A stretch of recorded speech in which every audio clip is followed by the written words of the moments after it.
हर साल की तरह अमरपुर की भी यही कहानी है। इस बार भी इस गांव में एक बड़े मेले का आयोजन किया गया। अगले दिन मेला शुरू होने वाला था। हर बार की तरह नए नए झूले, खिलौने, मिठाई, चाट के गोलगप्पे भी अपनी दुकानें सजा रहे थे। लेकिन इस बार भी गांव के लोगों का ध्यान मौत के कुएं के खेल पर ही लगा रहा। इस खेल के प्रवर्तकों ने भी कोई कसर नहीं छोड़ी थी। चमन रिक्शे पर माइक लेकर अनाउंस कर रहा था, आ गया, आ गया। फिर एक बार सबका दिल जीतने वाला खेल आपके गांव में फिर आ गया है। अगर देर की तो समस्या गंभीर होगी, क्योंकि सारे खेल बिक जाएंगे तो टिकट नहीं मिलेगी। गांव में हर कोई जल्द से जल्द टिकट खरीदना चाहता था और खेल का पहला शो देखना चाहता था। अगले दिन खेल का पहला शो था, लेकिन उसी रात गांव में एक अजीब घटना घटी। जहां मौत का कुआं दिखाने की तैयारी की जा रही थी, तभी अचानक आधी रात के बाद वहां से मोटरसाइकिल की आवाज आने लग जाती है। अचानक बच्चा बोलता है, पापा पापा जागो, देखते नहीं, मौत के कुएं का खेल शुरू हो गया है, देखते नहीं। बेटे की आवाज सुनकर दोनों जाग जाते हैं। अरे क्या हुआ रमेश, इतनी रात को जाने की बात कर रहे हो? माँ, हमने तो उस मौत के कुएं का टिकट ले रखा है, देखते नहीं वो खेल शुरू हो गया है। मोटरसाइकिल की आवाज आ रही है ना। अभी रात है, वो खेल कल शाम से शुरू होगा। पर ये आवाज कैसी है मम्मी? अरे कुछ और आवाज होगी, चलो सो जाते हैं। रमेश सो गया, लेकिन जैसे जैसे रात बीत रही थी मोटरसाइकिल की आवाज बढ़ती जा रही थी। कुछ देर बाद मोटरसाइकिल की आवाज आनी बंद हो गई और वहां से एक महिला और बच्चे के रोने की आवाज आने लगी।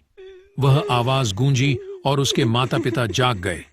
इस बार उन दोनों ने भी उस आवाज को सुना। वे सभी बहुत डरे हुए थे। वे उस स्थान पर जाना चाहते थे, लेकिन वे हिम्मत नहीं जुटा पा रहे थे।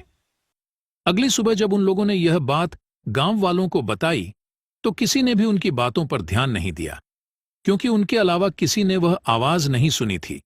शायद ऐसा इसलिए भी था क्योंकि उनका घर मेला के मैदान के पास ही था। उसी दिन शाम को महेश, उसके मम्मी पप्पा मेला देखने गए। चारों तरफ लोगों की भीड़ थी। कोई झूले पर बैठकर चिल्ला रहा था, कोई हाथ में नए नए खिलौने लिए मुस्कुरा रहा था, कोई जलेबियां देखकर लौट रहा था, कोई गोलगप्पे की दुकान पर गिने बिना गोलगप्पे खा रहा था। पर महेश को इंतजार था मौत के कुएं का। खेल शुरू होने पर भी काफी लोगों की भीड़ लग गई। लोग खेल शुरू करने के लिए कह रहे थे, तभी गाड़ी स्टार्ट करने की आवाज आई। गाड़ी चालक एक्सीलरेटर पर एक्सीलेटर बढ़ा रहा था। पूरे मेले में गाड़ी की आवाज गूंज रही थी। गाड़ी की आवाज से दर्शक उत्तेजित हो रहे थे। कई लोग सीटियां भी बजाने लगे। लेकिन इसी बीच लोगों ने देखा कि एक छोटी सी बच्ची मौत के कुएं में बैठी रो रही है। लोग चिल्लाने लगे, ये किसकी बच्ची है? इससे पहले कि कोई उस बच्ची को बाहर निकालता, लोगों ने देखा कि अचानक एक महिला भी कुएं के अंदर आ गई। उसका चेहरा काफी डरावना लग रहा था। वह लड़की जाकर उनकी गोद में बैठ गई।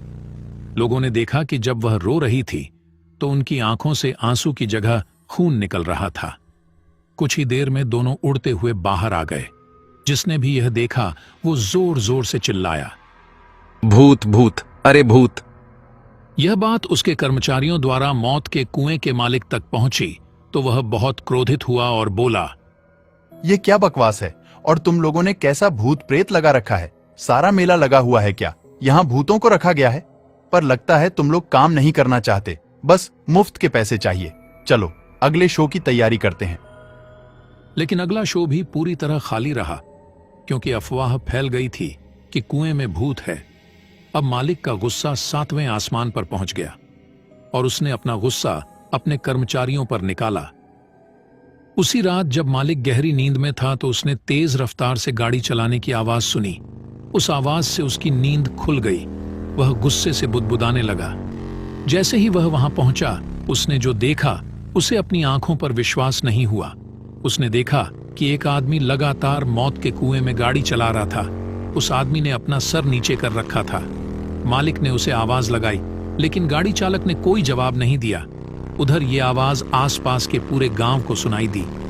हर कोई सोच रहा था कि इतनी देर रात ये कैसी आवाज आ रही है। सबको डर लग रहा था। फिर भी कुछ लोग हिम्मत करके गांव में एक जगह जमा हुए। मेरी बात सुनो, हम सबको सरपंच के पास जाना चाहिए। सरपंच को लेकर मेले के मैदान में जाना चाहिए। राहुल की बात तो सही है, वैसा ही करना होगा। सारे लोग सरपंच के घर जाने लगे। सरपंच के घर के पास सारे लोग पहुंच गए। एक ने सरपंच को आवाज लगाई। सरपंच जी, अरे सरपंच जी। सरपंच बाहर आते हैं। अरे क्या हुआ? सारी बात सरपंच को बताते हैं। फिर सरपंच और सारे लोग मेले की तरफ निकलते हैं। साथ में रमेश और उसके पप्पा भी थे। सरपंच के साथ मेले में पहुंचे। वहां भी उन्होंने वही नजारा देखा जो मौत के कुएं का मालिक देख रहा था। वह आदमी अभी भी लगातार गाड़ी चला रहा था। तभी अचानक से वही महिला और बच्चा वहां आ गया। सारे गांव वाले उस महिला और लड़की को ध्यान से देख रहे थे। तभी गाड़ी सवार युवक के शरीर सिर से खून निकलने लगा। उसके खून से मौत के कुएं की पूरी दीवार लाल हो गई थी। कुछ देर बाद महिला और बच्चा इसी तरह रोने लगे। अब सभी ग्रामीणों की हालत खराब हो गई है। कोई नहीं समझ पा रहा था कि ये कौन लोग हैं। तभी मौत के कुएं का मालिक फिर चिल्लाया। सुन नहीं रहे हो? कौन हो? लोगों को क्यों डरा रहे हो? मेरे खेल को बदनाम क्यों कर रहे हो? जल्दी यहां से भागो। मालिक की बात सुनकर गाड़ी सवार सर उठाता है। उसे देखकर मालिक की आवाज लड़खड़ाने लगती है। पेंट भी गीली होने लगती है। अरे जानते हो ये कौन है? तभी गाड़ी सवार गाड़ी रोकता है और कहता है, क्यों बॉस, आप बताएंगे या मैं उन्हें बताऊंगा? क्या बताऊं? मुझे कुछ नहीं पता। फिर विक्रम ने बताना शुरू किया। गांव वालों, मैं दुष्ट आदमी हूं। मेरे सीने में कलेजा नहीं है। मैं तो जानवर हूं। मेरा नाम विक्रम है। मैं पिछले साल तक इसके साथ काम करता था। आप जानते हैं कि मौत के कुएं में गाड़ी चलाना हर दिन मौत को गले लगाने जैसा है। मैं हर दिन अपनी और अपने परिवार की जान जोखिम में डालकर गाड़ी चलाता था, लेकिन उस दिन शायद मेरा दिन खराब चल रहा था। किसी और गांव में मेला लग रहा था।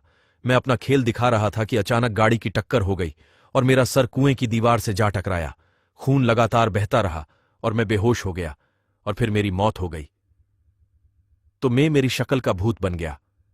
मौत के बाद मेरी पत्नी और मेरी नन्ही बेटी के सामने जीवन बेहद मुश्किल हो गया था। एक दिन वह मालिक के पास गया और कुछ पैसे मांगे, लेकिन उसने मदद नहीं की और उसे भगा दिया।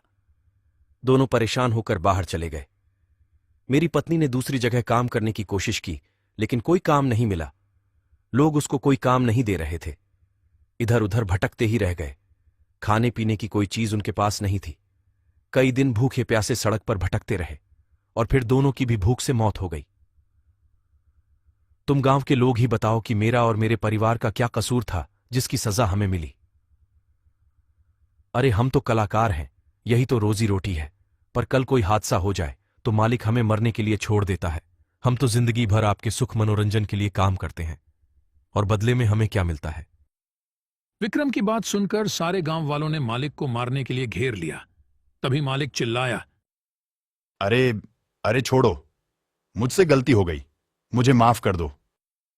हम आपको एक ही शर्त पर छोड़ेंगे कि आप यहां काम करने वाले लोगों को गारंटी देंगे कि अगर उन्हें कुछ हो गया तो आप उस परिवार को बेसहारा नहीं छोड़ेंगे। सारा खर्च उठाएंगे ताकि इनके परिवार को किसी तरह की कोई तकलीफ ना पड़े। अरे आजकल तो बीमा होता है, इन सब का बीमा क्यों नहीं करवाते? सरपंच जी, आज से ही इन सब का बीमा बनवा दूंगा और इनके परिवार की मदद भी करूंगा। उसके बाद सारे लोग मालिक को छोड़ देते हैं। सारे लोग मेले में घूमने लगते हैं। जीवित रहते हुए विक्रम अपने और अपने परिवार के लिए कुछ नहीं कर सके, लेकिन उनकी मृत्यु के बाद उन्होंने अपने साथियों का भविष्य सुरक्षित कर लिया। मेले में काम करने वाले लोग विक्रम का शुक्रिया अदा करते हैं और सरपंच का भी शुक्रिया अदा करते हैं। दोस्तों, इस कहानी से हमें यह सीख मिलती है कि हमेशा गरीब लोगों की मदद करनी चाहिए।